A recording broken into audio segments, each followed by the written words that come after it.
이 바울의 언약 신학, covenantal theology, 이 언약 신학에 대해서 저희들이 한번 생각을 해보고자 합니다.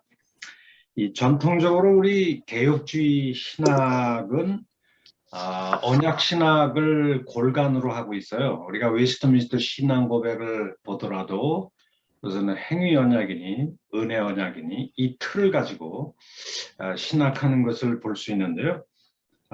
어쨌든 칼빈도 그렇고 전통적으로 많은 이 개혁주의적인 이 복음주의적인 신학자들이 신학을 구축할 때 이 언약이라는 것을 가지고 접근했던 것을 볼 수 있습니다. 그런데 이렇게 그 신학의 체계를 세우는 것을 이제 언약을 패러다임으로, 언약을 도구로 해서 이렇게 접근을 해 왔었는데, 이상하게 최근에 현대 신학계에 오기까지 바울을 이해하는 데 있어서 좀 언약이라는 말은 뒤로 쏙 빠져버리고 다른 걸 주로 많이 연구하기 시작을 했어요. 서구 신학자들은 최근에 언약 신학은 그들의 신학을 설명하는 일에 있어서 언약은 뭐 중요한 개념이 아니다 이렇게 생각하는 경향이 있었던 것 같습니다. 그런데 이 언약 개념을 현대 신학계의 이 중심 자리에 이렇게 끌고 들어온 사람들이 이 던이나 영국의 학자죠. 제임스 던이나 톰 라이터 같은 그 일종의 세관점주의자들이죠. 소위 New Perspective on Paul, 바울에 대한 그 세관점주의자들이 이 언약이라는 개념을 이제 바울을 이해할 때 중심 개념으로 이렇게 끌고 들어오는 것 같아요. 그들은 바울이 유대주의자들을 논박할 때조차도 철저하게 언약적인 범주들을 가지고 이렇게 접근을 했다. 이렇게 세관점주의자들은 생각을 하게 된 것이죠. 네, 그러다 보니까 또 여러 가지 문제점들이 나타나기도 시작을 하고 있습니다. 어쨌든 최근에 와서 이제 세관점주의자들에 의해서 언약이라는 말이 굉장히 급부상을 하다 보니까 저도 자연히 이제 언약 신학에 좀 관심을 갖게 되었어요. 그래서 제가 총신대학교 신학대학원에서 은퇴하기 전에 아마 몇 년 전인 것 같아요. 언약으로 읽는 바울서신이다 라고 하는 이 책을 출판을 했죠. 언약으로 읽는 바울서신. 그쪽에 있는지 모르겠지만 한국에서는 좀 절판이 되었다고 그러네요. 어쨌든 이 책의 내용을 가지고 여러분들과 함께 한번 생각을 좀 해보고자 합니다. 실상 바울 서신이 13개 편지들이 있는데요. 그 13개 편지들 가운데 이 언약이라는 말, 디아데케라는 말인데요. 히브리 말로는 이제 베리트라고 하고 헬라어로는 이제 디아데케라고 얘기하는데요. 이 디아데케라고 하는 용어가 바울 서신에 상대적으로 이렇게 자주 나타나는 편은 아니에요. 제가 볼 때 한 13번 정도 언약이라는 말이 등장합니다. 근데 사실 언약이라는 말이 신약 저술들 가운데서 훨씬 더 자주 언급되는 것이 히브리서죠. 히브리서에서는 이 언약이라는 말이 굉장히 좀 자주 언급됩니다. 옛 언약이니 새 언약이니 또 모세 언약이니 뭐 이런 언약들이 좀 자주 언급이 되고 있는데요. 그런데 바울 서신에서 상대적으로 언약이라는 말이 조금 덜 빈번하게 언급이 되고 있는 건 사실이지만 뭐 이런 이유 때문에 바울 서신에서 언약이 좀 덜 빈번하게 언급되는 이유 때문에 영국에서 제 박사학위 논문을 지도했던 이안 하워드 마셜 교수님, 세계적으로 아주 저명한 교수님이신데요. 수년 전에 파킨슨시 병을 앓다가 결국 이제 소천하셨죠. 지금은 이제 세상에 안 계신데, 근데 제가 그분 밑에서 박사학위 지도를 받고 또 강의를 할 때, 그 마셜 교수님은 이 언약 신학은 바울 서신의 중심이 아니다. 언약이라는 말은 바울에게 이렇게 중요한 개념이 아니다. 그렇게 얘기를 하시더라고요. 그러면서 자기가 쓴 논문을 하나 이렇게 전달을 해주는데, 그럼 바울의 신학의 중심은 뭐냐? 언약이라는 말이 중심에 차지하고 있는 것이 아니고 오히려 기독론, 그리스도, 이 그리스도가 바울의 모든 신학의 그냥 중심 센터에 들어오다 보니까 언약이라는 말이 좀 뒤로 밀리게 됐다. 그렇게 얘기를 하더라고요. 제 지도 교수지만은 저는 그 마샬 교수님의 이런 평가 부분적으로 동의하는 면도 있지만 전반적으로는 좀 동의하지 않습니다. 사실 언약이라는 말이 바울 서신에서 몇 차례 등장하느냐라고 하는 것보다 더 중요한 것은 이 바울의 전체 그 신학 사고 구조 자체가 상당히 언약적이에요. 이 개념 세계 자체가 굉장히 언약적이다라고 하는 것이죠. 자, 그렇다면 이 신약에서 특히 바울 서신에서 이 언약이라는 말은 바울 서신에서 한 13번 정도 언급된다고 그랬잖아요. 그런데 이 언약이 언급될 때마다 좀 복수형으로 언급될 때가 있어요. 이 언약들 이렇게 언급되는 것이죠. 구약도 마찬가지입니다. 언약은 자주 복수 형태로 언급되고 있습니다. 구약에서 널리 알려진 언약들은 노아 언약이니 아브라함 언약, 세겜 언약, 시내산 언약, 다윗 언약, 새 언약, 어떤 학자들은 창조 언약이니 구속 언약이니 우리 조직 신학자들 가운데는 그렇게 창조 때도 하나님과 인간이 언약을 맺었다 그렇게 주장하는 학자들도 있어요. 웨스트민스터의 교수였던 메레디트 클라인 같은 사람이 아주 대표적인데요. 그러나 실상 바울 서신에서 명시적으로 언급되는 언약은 대표적으로 세 가지죠. 세 가지가 언급되는데요. 가장 노아 언약이니 세겜 언약, 어떤 다윗 언약 이런 것들은 별로 언급이 안 되고 바울에서 아주 전형적으로 언급되는 그런 언약은 이제 창세기 언급되는 아브라함 언약이죠. 아브라함 언약이 갈라디아서, 로마서에서 굉장히 중요하게 언급되고요. 두 번째 바울 서신에서 자주 언급되는 것은 시내산 모세 율법 언약이죠. 시내산 언약, 사이나이 카베넌트라고 하는데요. 율법 언약, 모세 언약, 시내산 언약, 또 때로는 올드 카베넌트, 옛 언약이라고 보통 얘기하기도 합니다. 세 번째 바울 서신에서 자주 언급되는 그 언약은 소위 뉴 카베넌트, 새 언약이라는 개념이죠. 고린도후서 3장에서 이제 자주 언급이 되어지는데요. 바울 서신을 우리가 읽다 보면 제일 먼저 언급되는 언약이 아브라함 언약이라고 그랬죠. 창세기에.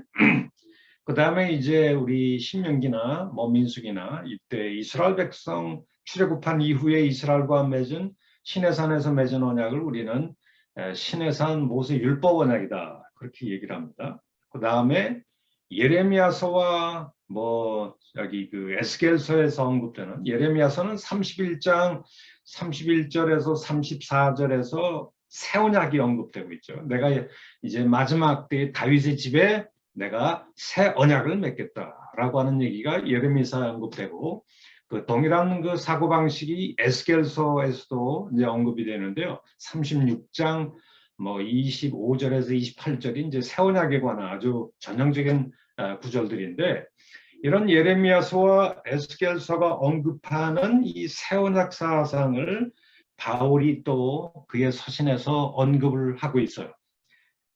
그러니까 바울은 자기가 이방 가운데 전파하는 그 바울의 복음을 설명하거나 제시할 때 흔히 바울 복음과 아브라함 언약과는 무슨 관계가 있느냐 이걸 자주 언급을 하고 있고요. 그래서 갈라디아서 로마서의 아주 중요한 포지션에 아브라함 이야기가 자주 언급되는 이야기가 바로 거기에 있습니다.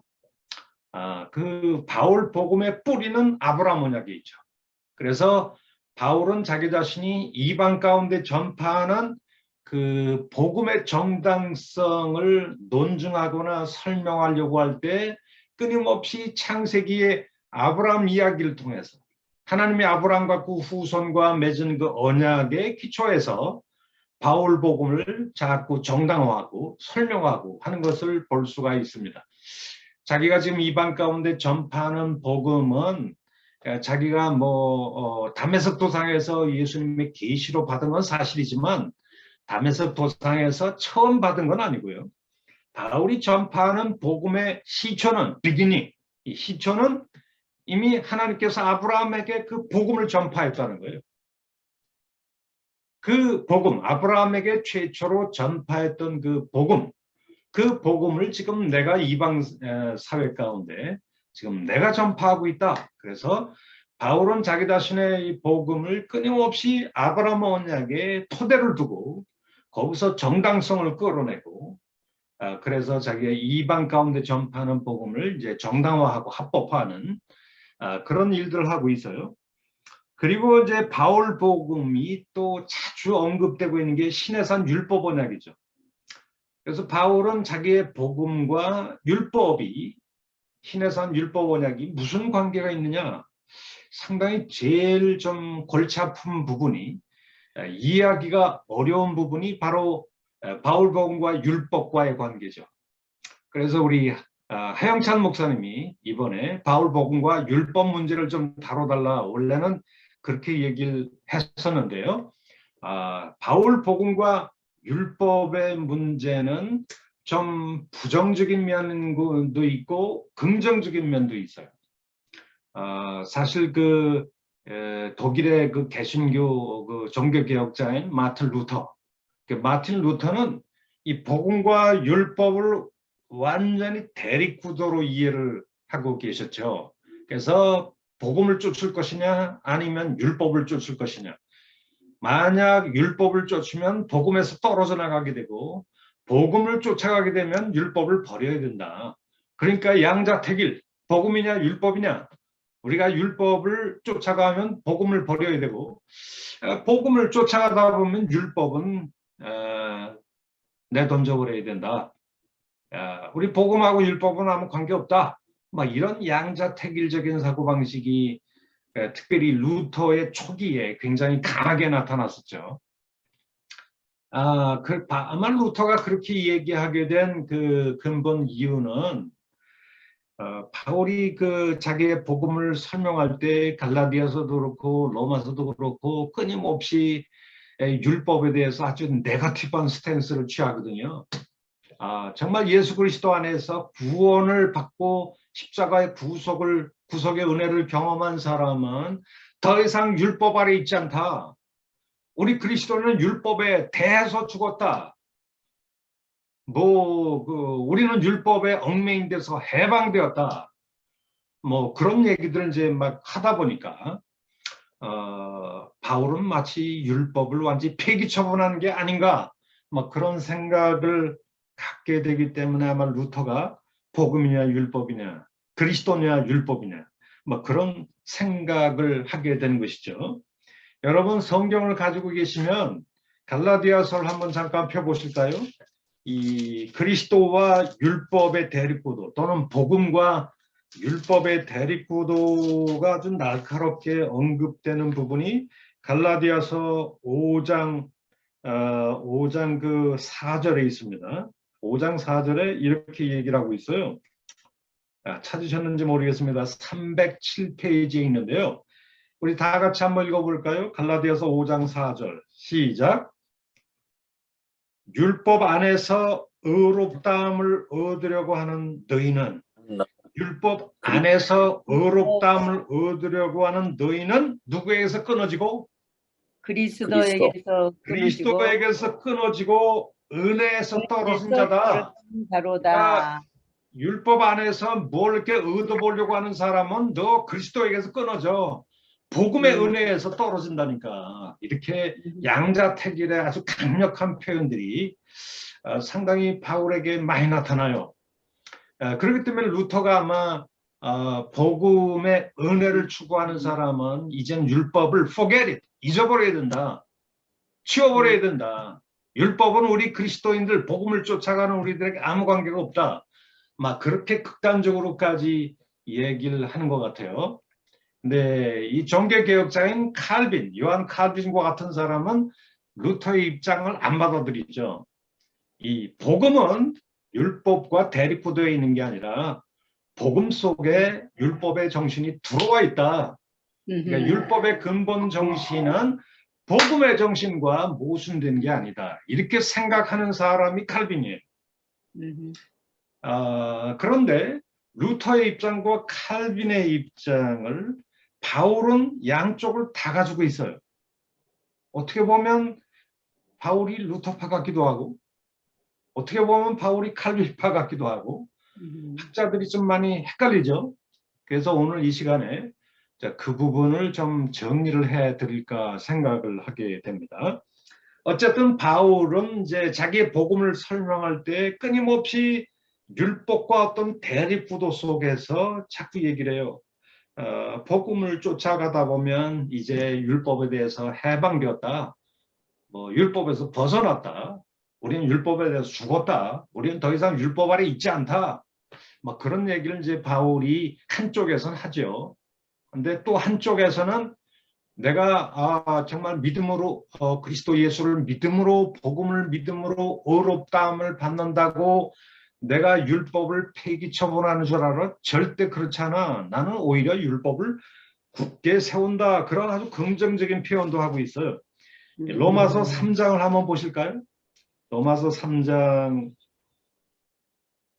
3장 31절입니다. 3장 31절에는 바울이 율법에 대해서 그렇게 막 부정적으로 얘기하다가 어떤 때는 또 확 바뀌어가지고 율법에 대해서 막 긍정적으로 얘기를 해요. 31절에 보세요. 그런즉 우리가 믿음으로 말미암아 뭘 파기하느냐?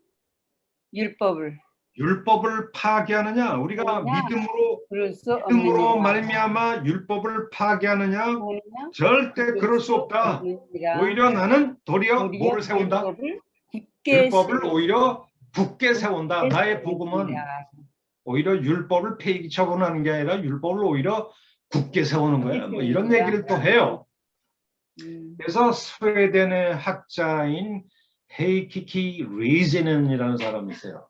그 헤이키키 리제넨이라는 사람이 독일 튜빙겐에서 박사학위 논문을 쓰면서 폴 앤 더 로, 바울과 율법이라는 책을 썼거든요. 저도 박사학위를 영국에서 하면서 이 폴 앤 더 로, 바울과 율법이라는 이 책을 읽어봤는데요.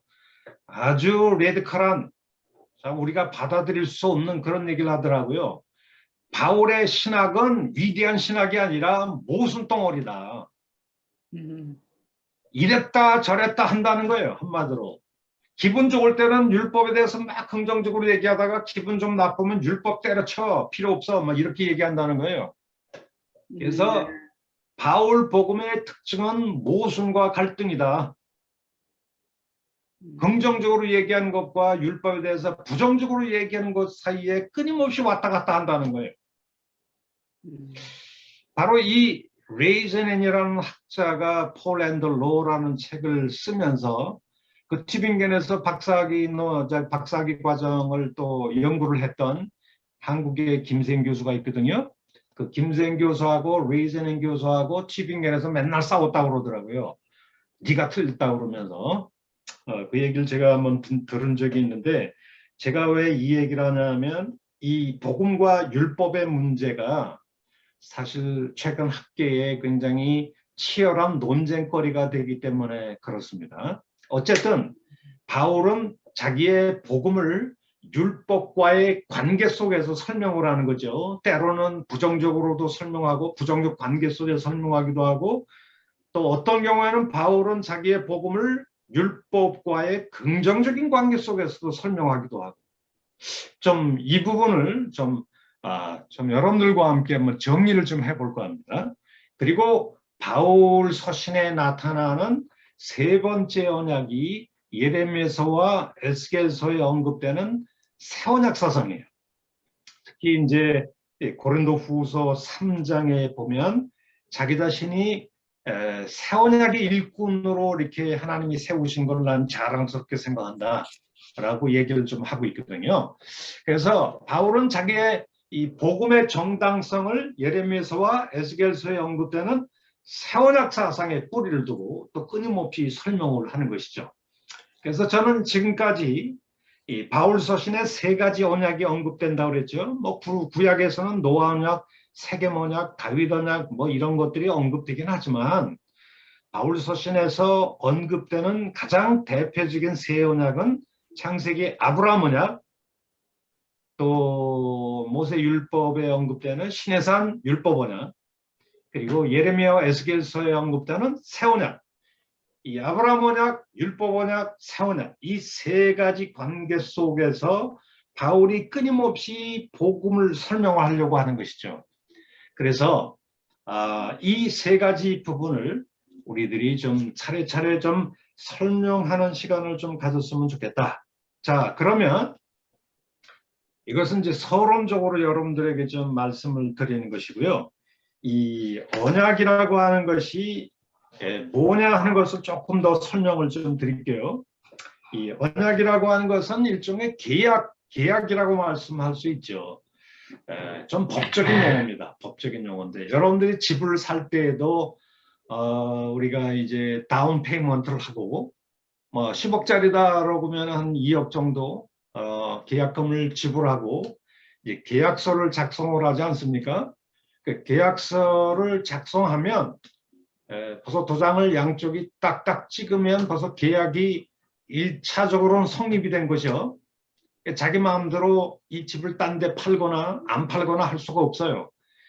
계약을 우리 한국은 이제 소위 그 초기 계약금을 지불하면 계약을 물을 수는 있어요. 그런데 계약금의 더블로 페널티를 물어야 돼요. 그러니까 만약 1억을 계약금으로 했는데 자기가 뭐 어떤 사람이 그래요. 집이 막 너무 많이 올라가니까 1억을 포기하고 그래서 1억을 줬는데 거기에 1억을 이제 더 주는 거죠. 더블로 이렇게 지불하고 계약을 파기할 수는 있어요. 그런데 중도금까지 지불하면 이제 더 이상 법적으로는 이제 파기가 되지 않습니다. 그런데 어쨌든 간에 이 언약이라는 것은 이제 계약이다, 컨트랙이다 이렇게 얘기할 수 있겠죠. 법적인 용어인데요. 하나님께서 이스라엘과 계약을 맺은 거예요. 계약을. 그 계약을 맺어서 늘 슬로건처럼 나오는 수로가 있죠. 나는 너희 하나님이 되고 너희는 나의 백성이 되리라 라고 하는 얘기인데요. 이거는 아브라함 언약을 맺을 때도 그렇고 시내산 언약을 맺을 때도 그렇고 새 언약을 맺을 때에도 하나님께서는 끊임없이 나는 너희의 하나님이 되고 너희는 나의 백성이 되리라 라고 하는 이 말이 언약을 체결할 때, 계약을 체결할 때 늘 슬로건처럼 나오는 그런 용어죠. 이 말을 가만히 들여다보면 이 계약을 맺음으로 하나님과 수많은 민족들 중에서 이스라엘 민족과 계약, 컨트랙을 맺음으로써 하나님과 이스라엘은 특별한 언약 관계에 들어가게 되잖아요. 그런데 그 언약 관계를 설명하는 여러 구약의 용어들이 있어요. 하나님과 그의 이스라엘 사이에 맺어진 그 언약 관계를 가장 흔한 관계는 이제 하나님은 왕이시고 이스라엘은 그의 백성이다. 왕과 백성의 관계도 굉장히 중요한 언약 관계죠. 두 번째 언약 관계는 소위 하나님은 아버지가 되시고 이스라엘은 그의 자녀다. 소위 아들이다 라고 하는 그런 개념. 하나님 아버지와 아들의 이 가족관계 이미지 이것도 굉장히 중요한 언약관계 이미지 언어죠. 신약에 와서도 이런 용어들이 하나님 우리의 왕이시다, 임금이시다, 우리는 그의 백성이다 라고 하는 언약관계 이미지 언어가 신약에도 쓰이고 있어요. 근데 가장 많이 쓰이는 전형적인 수로는 하나님은 우리의 아버지시고 우리는 하나님의 아들이다. Sons of God, 하나님의 아들이다 이렇게 얘기를 하죠. 또 세 번째 굉장히 언약 관계 이미지 언어 중에 하나는 하나님은 남편이시고 우리는 그의 아내다, 신부다라고 하는 남편과 아내의 이미지가 자주 나오죠.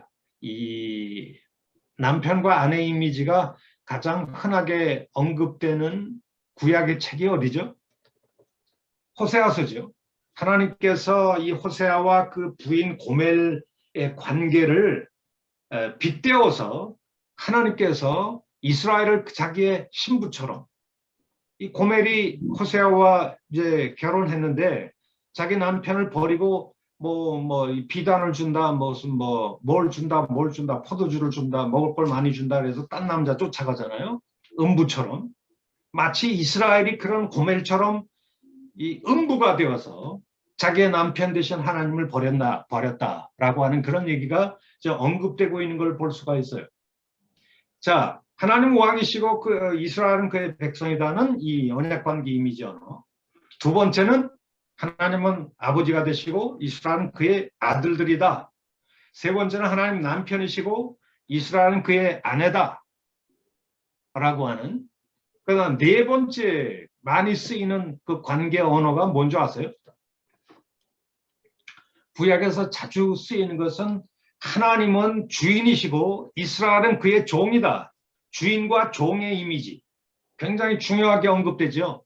신약에도 이런 관계 이미지 언어가 자주 언급돼요. 우리는 하나님의 종이다. 종은 주인에 대해서 절대 순종을 해야 되지 않습니까? 그래서 로마서 6장을 보면은 이 순종의 개념이 종과 주인의 관계 속에서 이 순종의 필요성을 좀 언급을 하고 있어요. 그 다음에 다섯 번째 구약에서 자주 언급되는 언약 관계 이미지는 소위 하나님은 그 목자가 되시고 이스라엘은 그가 기르는 양떼다.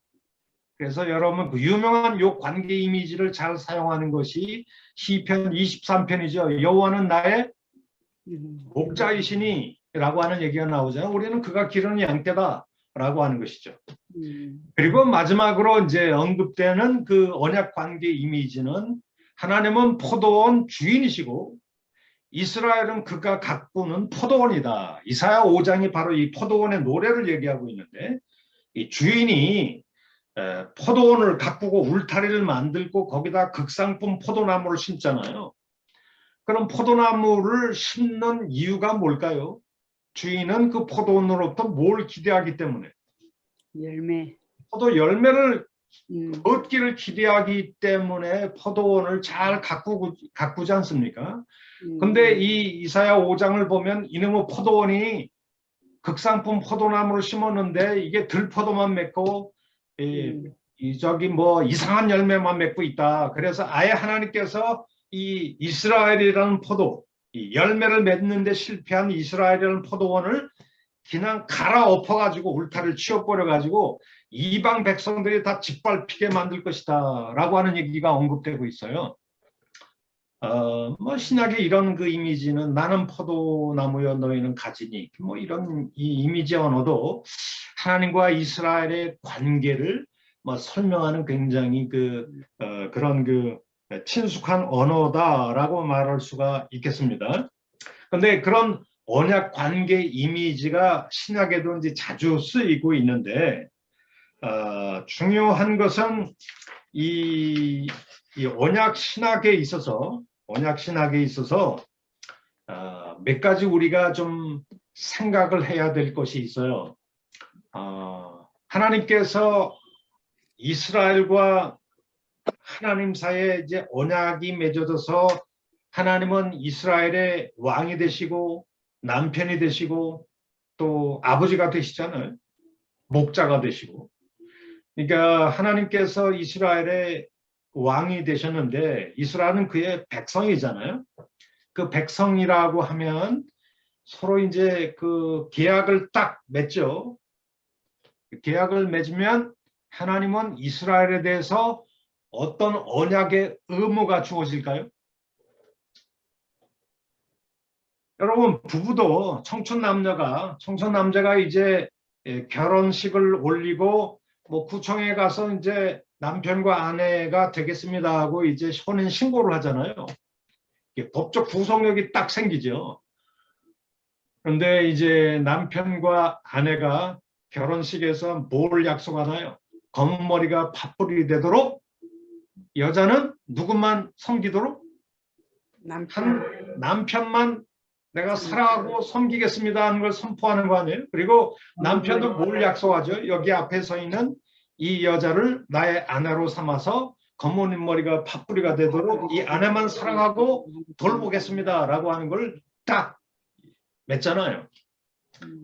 근데 이 계약이 맺어지는 순간 상대방에 대해서 쌍방간에 이 언약의 의무가 주어지죠. 언약의 의무가 주어지는데요.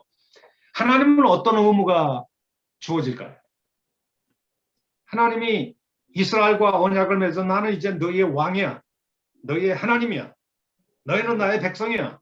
자, 고리를 걸고 약속하자. 계약을 맺자. 그래가지고 계약을 맺잖아요. 그러면 하나님 쪽에 이 계약을 맺는 순간 하나님에게 짊어지어지는 언약의 의무가 생기게 돼요. 그 언약의 의무는 뭘까요? 하나님은 오직 누구만의 하나님이 되겠다? 이스라엘의 하나님이 되겠다. 너희는 나의 백성이야. 그러니까 너희가 배고플 때 뭘 줘야 되겠죠? 언약의 의무를 다 하려면. 배고플 때 먹을 것을 줘야 되고, 이스라엘이 원수의 손에 붙잡혀갔다고 합시다. 그러면 하나님은 자기 백성이 원수의 손에 붙잡혀갔으니까 그 자기 백성을 원수의 손으로부터 구출해내야 될 의무가 생기는 거예요. 자기 백성을 케어하고 돌보고 보호하고 구원해야 될 그런 책무가, 언약의 책무가 하나님에게 있는 것이죠. 그러면 이스라엘 백성은 하나님에 대해서 어떤 언약의 의무가 주어지나? 순종. 오직 하나님만을 나의 하나님으로 섬기고 당신만이 나의 왕이 되시고 당신이 나에게 명령하는 그 모든 명령들을 정당하다고 인정하고 이제는 그 명령들을 따라서 순종하겠습니다. 당신의 백성답게 살겠습니다 라고 하는 것을 이제 약속하는 거죠. 자, 그러면 이렇게 언약의 의무가 쌍방간에 있는데요. 그런 쌍방간의 의무를 다하기 위해서 하나님이 이스라엘 백성에게 내 백성답게 살아다오 라고 하면서 주신 책이 있어요. 이게 무슨 책인가요? 이스라엘이 하나님 백성으로서 순종하며 살겠습니다. 당신의 뜻대로 살겠습니다 라고 하는 걸 이제 결심하게 되잖아요. 그때 네. 하나님 백성답게 살도록 어떤 규범을 주셨어요. 그게 율법. 뭔가요? 율법 내이기. 시내산에서 주어진 율법책이라는 거죠. 그리고 율법책에 담겨져 있는 것이 하나님의 정당한 뜻이기 때문에 이 뜻을 따라 내가 반드시 순종함으로써 당신의 백성답게 살겠습니다. 그래서 당신과 우리 사이에 맺어진 그 언약 관계에 충성하게 신실하게 살아가겠습니다. 이렇게 약속을 하는 게 이제 언약이거든요. 자, 그러면 구약에서 어떤 사람을 의인이라고 얘기합니까? 그러니까 이스라엘 백성이 하나님이 명령하신 그 율법책에 담겨져 있는 계명들을 삼가 순종을 했어요. 그리고 하나님만 성실하게 섬깁니다. 그러면 하나님은 그 율법을 따라 순종하는 이스라엘을 뭐라고 선언하시나요? 의롭다고. 예, 의롭다고 선언하는 거죠. 이 의라는 개념도 관계 개념이에요. 관계. 소위 관계에 충성한다는 개념이죠. 그러니까 이스라엘 백성이 그 율법책에 있는 모든 명령을 순종을 할 때 하나님께서 이스라엘을 You are righteous. 너는 의롭다. 의인이다. 이렇게 선언하신다는 거예요. 이 거꾸로 하나님께서 자기 백성을 잘 돌보고 보양하고 원수의 손에 붙잡혀 갔을 때 자기 백성을 혁혁한 기사와 표적으로 구출해냈을 때 이스라엘은 그 언약에 이스라엘을 보호하고 지킬 그 의무를 다하신 하나님을 어떤 하나님이라고 얘기하죠? 우리 하나님은 과연 어떤 하나님이다? 여호와 하나님. 그러니까 그 하나님을 의로운 하나님이다. Our God is righteous. 그렇게 얘기한다는 거예요. 그러니까 의의 개념 자체가 관계에 충성한다는 개념이거든요. 그러니까 그 관계에 충성하는 방식이 뭐예요? 이스라엘은 하나님의 말씀대로 사는 거예요. 그래서 그 하나님과의 관계를 잘 유지하는 거죠. 그 관계를 성실하게 율법을 지킴으로써 잘 성실하게 지키는 자들을 구약에서는 의인이라고 이렇게 부르게 된다. 이렇게 볼 수 있습니다. 예를 들면 에스겔서를 한번 잠깐 볼까요? 에스겔서 18장입니다. 구약 에스겔서, 구약의 이 의의 개념을 상당히 의의 개념도 언약적인 개념인데요. 그 에스겔서 18장의 아주 대표적인 케이스를 한번 제가 읽어드리겠습니다. 자, 에스겔서 18장 5절 한번 보겠습니다. 에스겔서 18장 5절. 사람이 만일 1174페이지입니다. 사람이 만일 뭐해서? 의로워서. 의와 공의를 따라. 의로워서 이렇게 얘기 나오잖아요. 의로워서. 구약이 의롭다는 말을 어떤 식으로 쓰고 있는지를 여기서 좀 이해를 해야 되는데요. 사람이 만일 의로워서 정의와 공의를 따라 행하며 산 위에 재물을 먹지 않고 이스라엘 족속의 우상에게 눈을 돌리지 아니하며 이웃의 아내를 더럽히지 아니하며 월경 중에 있는 여인을 가까이 하지 아니하고 사람을 학대하지 아니하고 빚진 자의 저당물을 돌려주며 강탈하지 아니하며 줄인 자에게 음식물을 주며 벗은 자에게 옷을 입히며 별일을 위해서 구워주지 아니하며 이자를 받지 아니하며 뭐 고리대금 합하지 않는다는 뜻이겠죠. 스스로 손을 금하여 죄를 짓지 아니하며 사람과 사람 사이에 진실하게 판단하며 이건 결국 뭘 지키는 거예요? 지금 제가 언급한 것들은 결국 뭘 지키는 거죠? 율법. 율법을 지키는 거 아닙니까? 네. 그런데 그것을 구절에 이렇게 이야기하고 있어요. 내 윤리를 따르며 내 규례를 지켜 진실하게 행할진대 그는 누구다? 의인이니. 그는 의인이니. 의인이니. 그리고 그 의인에게 구약에서는 항상 약속하는 게 있어요. 뭘 약속합니까? 의인에게. 반드시 살리라. 살리라. 뭐 할리라? 살리라. 살리라. 생명을 약속하고 영생을 약속하는 거죠. 예. 구약에서는 어떤 사람을 의인으로 여겨 주시나요? 율법을 잘 하나님의 율법의 말씀인 율법에 순종하는 사람. 율법의 율법을 계명의 지켜. 말씀을 순종하고 행하는 네. 사람을 의롭다 이렇게 얘기를 해요. 이게 바울의 의의 개념하고는 조금 다른데요. 바울의 칭의 개념하고는 좀 다르죠. 구약의 전형적인 의의 개념은 율법을 삼가 성실하게 지킴으로써 하나님과 이미 맺어진 그 언약 관계에 충성스럽게 살아가는 거죠. 그 언약의 관계를 순종을 통해서 관계를 하나님과 맺은 언약 관계를 잘 유지하는 사람이에요. 그러니까 이스라엘 백성들은 다 하나님의 은혜로 택함을 받아서 언약 안에 들어와 있는 사람들인데 그 언약 안에 들어와 있는 성실하게 그 언약 안에 성실하게 머무는 방식이 뭔가요?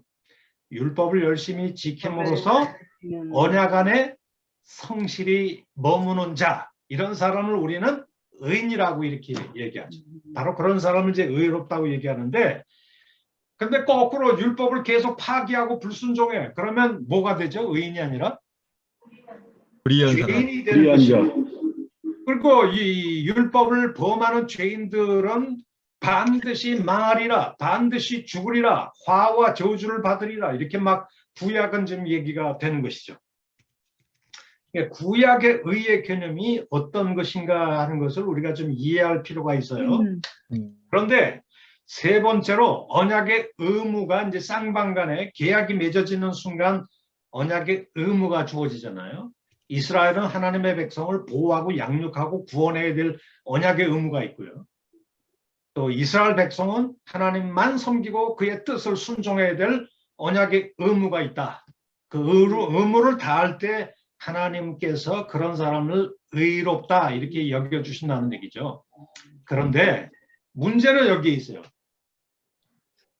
이스라엘 백성이 그 율법을 완벽하게 지킬 수 있나요, 없나요? 없습니다. 없습니다.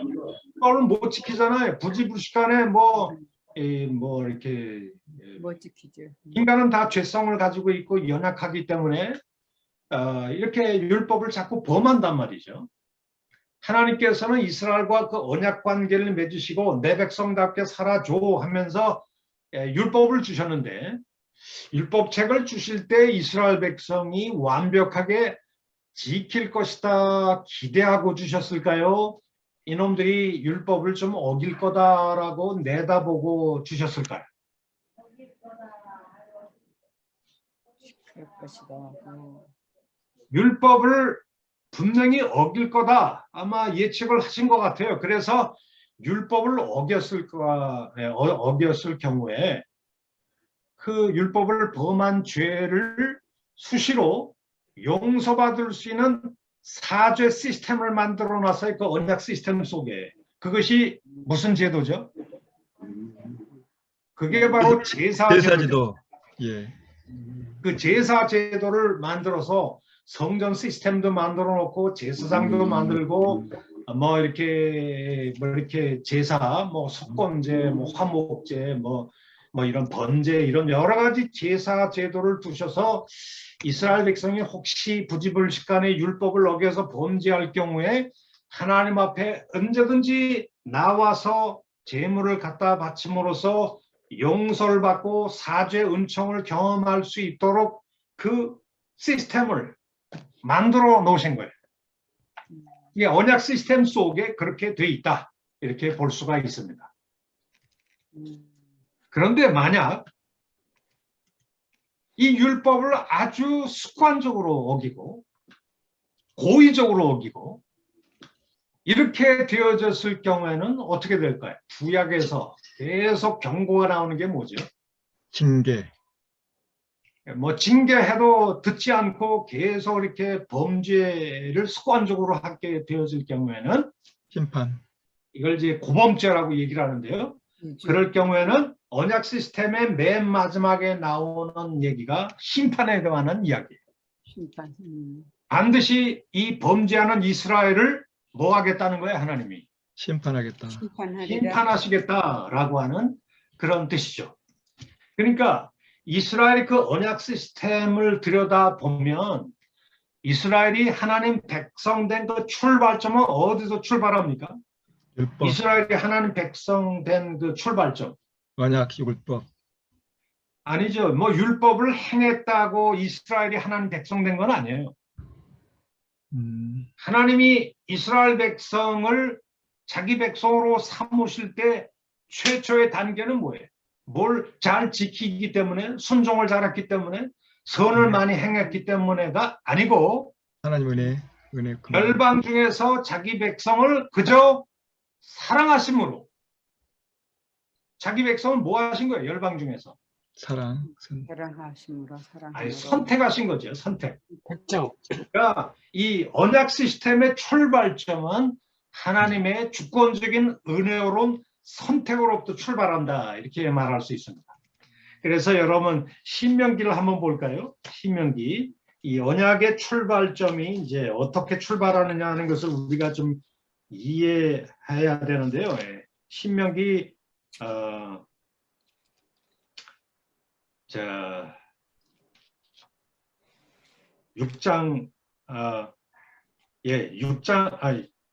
6절입니다. 7장.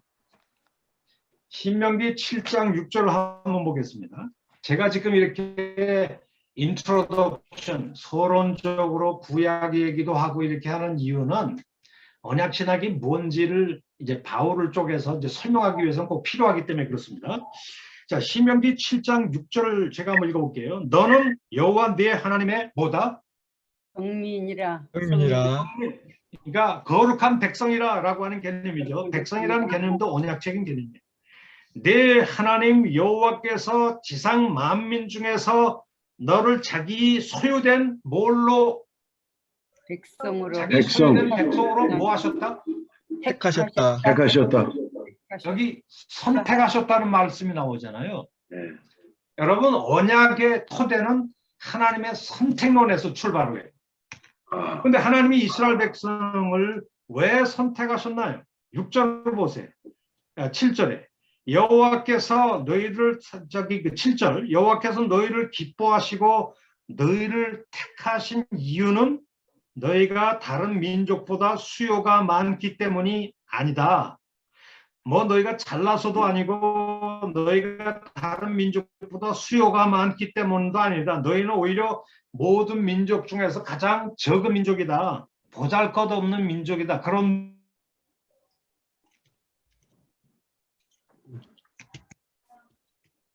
뭐야?